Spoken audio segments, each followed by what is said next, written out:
ես հայտարարում եմ ընդդիմադիր ուժերի համախմբման պրոցես,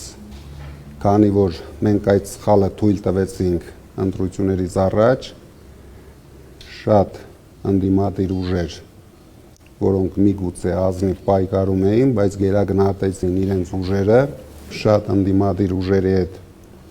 մենք չկարողացանք պայմանավորվել,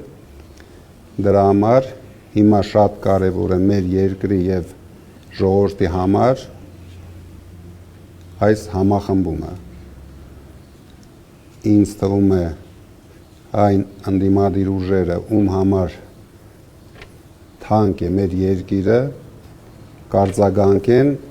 եւ մենք անպայման կստեղծենք հետընտրական ընդդիմադիր կոալիցիա։ Ես առաջարկում եմ ստեղծենք համակարգող խորհուրդ, ուղիղ եթերում շփվենք,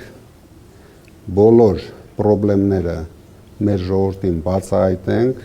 ճիշտ քննարկումներով, դիմելով մեր ժողովրդին, հասկանալով որն է ճիշտ, գնանք այդ քայլերով։